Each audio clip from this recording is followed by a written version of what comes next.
नमस्कार दोस्तों, back to our channel friends. मैं आप सबका अपने चैनल स्टॉक्स वाले पे बहुत स्वागत करता हूँ। दोस्तों ये फिल family day films Nifty Sensex bank Nifty all time high, Bajaj finance एक साल में nil return even negative return.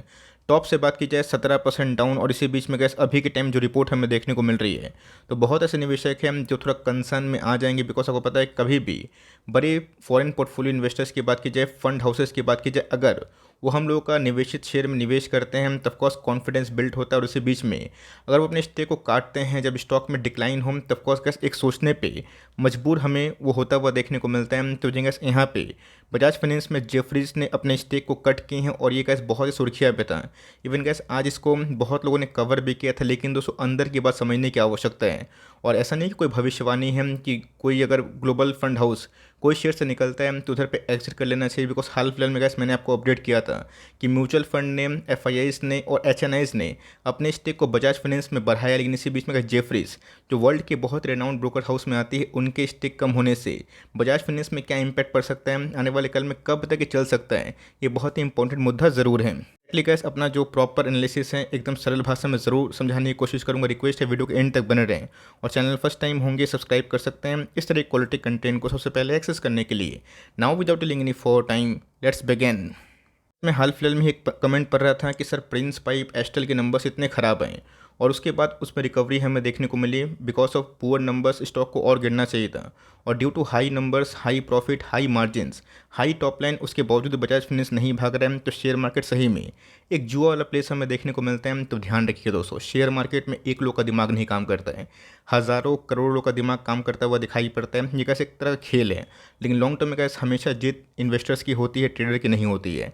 Short term में क्या होगा किसी को नहीं पता। तब कोर्स गैस हमें जो मूल है उसको समझने की आवश्यकता। आपको याद होगा दोस्तों हाल फिलहाल में मैंने इसको लेकर 3-4 बार प्रॉपर वीडियो बनाया था, जहाँ पे गैस इनके प्रोमोटर ने बताया था, मैनेजमेंट ने बताया था कि Q3 के नंबर्स थोड़े चैलेंजिंग होंगे because of rate hike. Reason क्या है, तो ऑफकोर्स जो ग्लोबल डिमांड है उसमें स्लो डाउन कंडीशन इमर्ज होते हुए देखने को मिल रहे। तो Q2 के बाद जो Q3 होने वाला है उसमें बहुत सारे एनालिस्ट ने इंडिया को डाउनग्रेड किया। ऑल्दो इंडिया अभी भी टॉप स्पॉट में हमें दिखाई पड़ता है, लेकिन दोस्तों अगर उसके जो लोन बुक्स हैं जो पहले जितने हुआ करते थे उसमें अगर फॉल आएगा तब कोर्स का टॉप लाइन और बॉटम लाइन दोनों में हिट होता हुआ देखने को मिलेगा। तो क्या ये परमानेंट चीज़ चलेगा? नहीं दोस्तों, आपको यही चीज़ समझने की आवश्यकता है। तो एनीवेज आज अगर आप देखें तो आज हमें वही 1.5% के आसपास फॉल विटनेस होता हुआ देखने को मिला है। रही बात गैस लाइफ टाइम हाई से, इसमें हमें ऑलमोस्ट 1400 पॉइंट के आसपास करेक्शन दिखाई दे चुकी है। मेरे हिसाब से मेरे लाइफ में ऐसा फर्स्ट टाइम है जो 2015 के बाद मैंने गैस ये देखा, ये नोटिस किया कि इस कंपनी में निफ्टी के जो चाल है उसका कोई भी रिफ्लेक्शन हमें दिखाई नहीं पड़ता है, पड़ रहा है अभी के टाइम में। लेकिन गैस जनरली ये देखा जाता है कि जब जब निफ्टी ऑल टाइम हाई लगाता है उसके पहले बजाज फाइनेंस अपना लाइफ टाइम हाई को अचीव कर देता है। इस वेरियस जगह पे हमें साबित भी होता हुआ देखने को मिला, चाहे 2020 के कोविड क्राइसिस की बात की जाए या फिर 2021 का जो उधर पे एक करेक्शन के पहले का फीस की बात की जाए। ऑल दो गाइस बीच में जो एफआईज ने बहुत माल सेल किया था उसके बाद स्टॉक में हमें ऐसे कोई बड़ी रिकवरी देखने को नहीं मिल रही। ऑल दो गाइस इस क्वार्टर के नंबर से बहुत धुआंधार थे, धांसू थे, लेकिन उसके बावजूद भी नहीं भाग रहा है। पर ध्यान रखिएगा 5 ईयर्स में कैसे ब्लू चिप कंपनी है, अगर आपको पैसे 4 टाइम्स करती है तो अपने आप में कैसे अद्भुत बात ज़रूर है। टर्म की बात की जाए तो मैं आपको एक ही बात बता सकता हूँ, गैस कंपनी अगर शॉर्ट टर्म में नहीं चलेगी 6-8 महीने आपको अगर परेशान करेगी। ये लाइफ का गैस गोल्डन मौका होगा जहाँ पे बहुत निवेशक जो 2020 से सिर्फ देखते रह गए कि आज खरीदूंगा कल खरीदूंगा, उनको फिर से मौका मिलेगा। बिकॉज 2020 में गैस जितना खराबी होना था लोगों को लगा था स्टॉक डूब जाएगा, क्या स्टॉक डूब गया? बिल्कुल नहीं। तो ऑफकोर्स कैसे ये शॉर्ट टर्म पेन है, इसको आप झेलना पड़ सकता है, लेकिन कब तक, ये बहुत ही इंपॉर्टेंट मुद्दा है। तो मेरा क्या जो एनालिसिस है मैं उसको क्लियर कट बताना ज़रूरी समझता हूँ। पहले अगर आप देखिए इस सज्जन को, इनका नाम है क्रिस वुड। ऑफकोर्स जेफरीज की हमें मेन जो आदमी है वो हमें दिखाई पड़ते हैं। तो ऑफकोर्स इनका जो पोर्टफोलियो है एशिया में, इसमें बजाज फाइनेंस पे एक बहुत बड़ा बेट होता हुआ देखने को मिलता है। इनका गैस जो पोजीशन है वो में थोड़ा सा डिप्स होता हुआ देखने को मिल रहा है कि इन्होंने बजाज फाइनेंस से इंटर एग्जिट कर लिया, बिल्कुल नहीं। आप इस बात पे गुमराह ना हो जाए, इसलिए गैस मैं वीडियो को शूट कर रहा हूँ कि बजाज फाइनेंस में इनकी जो एक्सपोजर है वो कम होते हुए देखने को मिल रही है। लेकिन इनके पैसे कहाँ गए हैं? रियल इस्टेट बेट में। तब कोर्स गैस पोर्टफोलियो रिबैलेंसिंग होती है। बहुत लोग जो मार्केट के बहुत पुराने व्यक्ति हैं वो 6 महीना में, साल भर में अपने पोर्टफोलियो को रिबैलेंस करते हैं। तो उनको ऐसा लगता है कि बजाज फाइनेंस में थोड़े से एक्सपोजर कट करने की आवश्यकता है, लेकिन यही जो पैसे हैं गैस ये इनके जो रियल इस्टेट बिजनेस है उसमें जाते हुए दिखाई पड़ रहे हैं। गैस कितना एक्सपोजर था? नील होता हुआ दिखाई नहीं पड़ रहा है। जेफरीज की लॉन्ग टर्म पोर्टफोलियो की बात कीजिए इंडियन इक्विटी मार्केट में, ICICI bank, HDFC bank, SBI, Bajaj finance, इसका नाम हमें दिखाई पड़ रहा है, जो पहले 6% के आसपास था, अभी के टाइम गैस हमें 1% के आसपास फॉल विटनेस होता हुआ दिखाई ज़रूर दिया है। 1% गैस आप उसको मामूली बात ना समझते हैं, बिकॉज 1% में गैस लाखों करोड़ों अरबों शेयर्स होते हैं। ऑल अगर आप देखें तो बहुत सारे नाम आपको देखने को मिलेंगे, लेकिन गैस इससे आप गुमराह मत हो जाइए, बिकॉज यही जेफरीज है गैस जिन्होंने निफ्टी को 14,200 के आसपास प्रेडिक्ट किया था। देख सकते हैं गाइस कि कैसे स्टांस चेंज होता हुआ दिखाई पड़ रहा था, जब जून में बहुत तबाही हमें देखने को मिली थी। एफआईएस ने जमकर बिकवाली करी थी, मार्केट में बहुत पैनिक का माहौल था, तो 15,200 के आसपास निफ्टी ने बॉटम आउट किया था। इन्होंने बोला था कि 14,000 के आसपास ड्रॉप अगर होगा तो ही ये स्टॉक को बाई करेंगे, और यही जेफरी से गाइस जो निफ्टी को 17,000 पे खरीदना स्टार्ट किए। तो ध्यान रखिएगा, लोग जो इनको ब्लाइंडली फॉलो करते हैं वो तो गैस वेट करते रह गए, ना उन्होंने 15,000 पे खरीदा, ना 16 पे, ना 17 पे। इन्होंने खुद 14 का प्रेडिक्शन करके 17 पे खरीद लिया, बट अभी के टाइम निफ्टी ऑलमोस्ट 19,000 के आसपास है। तो आप समझ सकते हैं कि जिन्होंने खुद प्रेडिक्शन करके 17,000 पे अपने स्टैंड को चेंज कर लिया, तो ऑफकोर्स गैस ऐसा नहीं कि उनकी बात एकदम रामबाण है। जो वो करेंगे हमें वो फॉलो करना है, हमें समझना है कि बजाज फाइनेंस में रिकवरी कब तक होगी, और आने वाले कल में गैस हमें दिशा क्या दिखाई दे सकती है।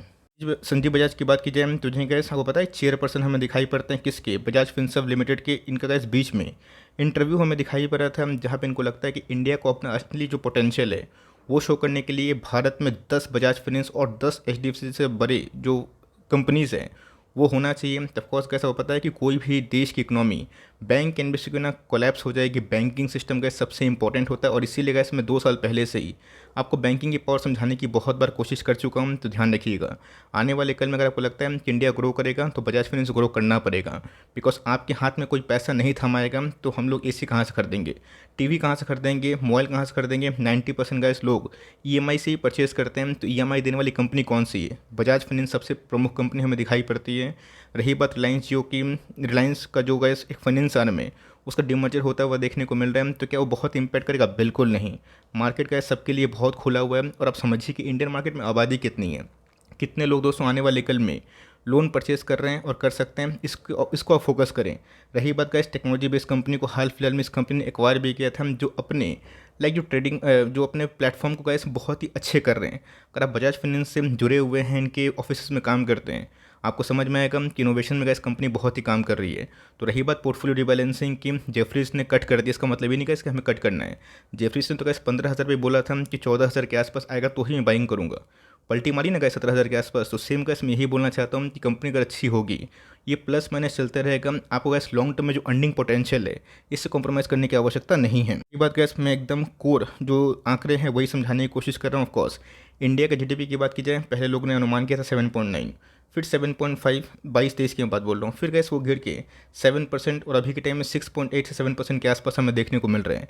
जीडीपी गैस अगर फॉल होगा तो ऑफकोर्स एक स्लो डाउन है, ये आप हम्बली एक्सेप्ट करें तो सही है। तो इंडिया में तो कैसे अगर स्लो डाउन होता भी है, वर्ल्ड में तो कैसे रिसेशन है, हम लोग तो उससे बहुत ही बेटर होते हुए देखने को मिल रहे हैं। तब कोर्स इसका इम्पैक्ट उसको माइक्रो फाइनेंस में पड़ेगा, और यही कारण है इसकी चोलामंडलम सहित आवास फाइनेंशियल सहित ऐसे बहुत सारे जो एनबीएफसी वाली कंपनी नहीं भाग रहे, बिकॉज मार्केट क्लोजली मॉनिटर कर रहे हैं आने वाले 2 क्वार्टर इनके लिए कैसे हो सकते हैं। अगर उसमें इंप्रूवमेंट होगी, अगर उस मंदी से और स्लो डाउन कंडीशन से हम लोग निकलेंगे, आने वाले कल में गैस यही सब माइक्रो फाइनेंस वाली कंपनी एनबीएफसी जो 1 साल में पैसे नहीं बनाई है उसमें हमें ट्रेमेंडस राइज दिखाई दे सकती है। गैस जो कमेंट्री हमें दिखाई पड़ी कि रेट थोड़ा स्लो डाउन होगा, कि मैंने क्या बताया कि ऑफकोर्स रेट अगर कंटिन्यूसली हाइक होता है तो इनको ऑफकोर्स पूंजी उठाने में बहुत ही मुश्किल करनी पड़ती, और जिसकी वजह से गैस हाल फिलहाल में बजाज फाइनेंस ने कंटिन्यूसली बेसिस पे हर 1-2 वीक में अपने रेट को, जिसको हम इंटरेस्ट रेट बोलते हैं, उसको बढ़ाता दिखाई ज़रूर दिया है। अपनी गैस फंडामेंटली अच्छी है। इंडेक्स का स्टॉक है, 4 लाख करोड़ के आसपास की मार्केट कैप है, ऑल टाइम हाई से डिस्काउंट प्राइस में अवेलेबल है। तो अच्छी बात है ना, गैस आपको खरीदने का भरपूर मौका मिल रहा है। आप इसको 1 साल हो जाए, अगर 6 महीना नहीं भागता है, आप हर महीना गैस एक स्टॉक उठाइए, कोई दिक्कत वाली बात नहीं है। इस पोर्टफोलियो को ओवरवेट मत करिएगा, बट इस कंपनी में आप फेथ कर सकते हैं। ऑल दो गैस वैल्यूशन इस समय 70 के आसपास थे, अही वैल्यूशन गैस 40 के आसपास है, जो काफ़ी रिच है। बट मेरा ऐसा मानना है कि अगर प्राइस नहीं भागा, कॉन्सोलिडेशन हुआ और प्राइस टू अर्निंग की बात की जाए, अगर प्रॉफिट मार्जिन्स बढ़ते रहें, प्रॉफिटेबिलिटी में राइज हुआ, प्राइस कॉन्सोलिडेट किया, गिरा, तब कोर्स गैस ये बहुत ही एट्रैक्टिव दिखाई पड़ेगा। और तब जब गैस रैली हमें देखने को मिलेगी, तब गैस बहुत लोग की आंख में चुभेगा, और पैसे उन्हीं के बनेंगे जो अपनी एसआईपी को कंटिन्यू करेगा। बल्क निवेश करना छोड़िए दोस्तों, आपको समझ में आना पड़ेगा डिप का फ़ायदा कैसे होता है, बिकॉज एक ऐसी कंपनी है जो एनबीएफसी से बिलोंग करती है, और 17.5% के पास आरओई है, जो मेरे हिसाब से बहुत ही अच्छी है। बात गैस कंपनी ग्रोथ की, बीच में कोविड आया था तो थोड़ा सा नुकसान हुआ था, एनपीए काफ़ी बड़े थे। लेकिन इधर पर गैस एक प्रश्न है, 2015 में बजाज फाइनेंस ने पूरे 1 साल में कितना प्रॉफिट किया था? आप कमेंट बॉक्स में ज़रूर बताइएगा, तो आपको समझ में आएगा कंपनी के टॉप लाइन कितने ह्यूमंगसली बढ़ते हुए देखने को मिल रहे हैं। ऑल दो बॉटम लाइन की बात की जाए, टीटीएम में गैस बहुत ही अच्छे हमें दिखाई पड़ रहे हैं, ऑलमोस्ट 10,000 करोड़, तो मेरे हिसाब से गैस अद्भुत है। तो कंपनी काफ़ी प्रॉफिटेबल है।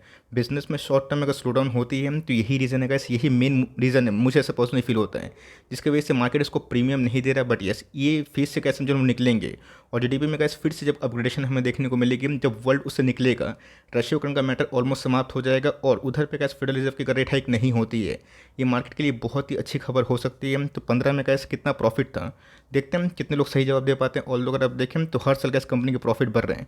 इस फेज में खराब था तो बिल्कुल भी घबराने की आवश्यकता नहीं है। क्वार्टर की बात की जाए, प्रमोटर के स्टेक अनचेंज होते हुए देखने को मिल रहे हैं। एफआईएस और डीएस ने अपने स्टेक को बढ़ाया, लेकिन यस, अब जिनको निकलना वो निकल सकते हैं, उनके पर्सनल पॉइंट ऑफ व्यू की बात है। बट यस, एक ऐसी कंपनी है जो मेरे हिसाब से कैसे आपके पोर्टफोलियो में लंबी अवधि के लिए ज़रूर होना चाहिए। ये छोटी सी अपडेट थी। आई होप मैंने जो आपको कमेंट्री दी आप उससे थोड़ा सा डिस्फाई होंगे। फिर भी कोई डाउट है तो कमेंट बॉक्स में ज़रूर ड्रॉप करिएगा। प्लस माइनस गैस होते रहते हैं, बट कंपनी ख़राब नहीं है। आपके पास कोई भी लेवल्स में आप इसको होल्ड करें, होल्डिंग करने की कैपेसिटी है, तो वरना गैस आप हमेशा पैनिक करेंगे।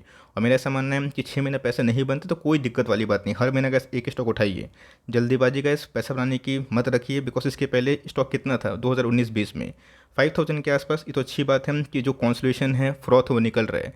इसके बाद जब भागेगा तो प्योर रैली और प्योर जो वैल्यूएशंस हैं उसको आप कंसिडर कर सकते हैं। तो ये छोटी सी अपडेट थी। आई होप मेरा एफर्ट आपके लिए हेल्पफुल है। प्लीज़ लाइक करके सब्सक्राइब करके इनकरेज करें अगर आप चैनल पे फर्स्ट टाइम होंगे तो। गाइस मिलते हैं जल्दी ही, तब तक के लिए bye. Thanks for listening friends, God bless you all.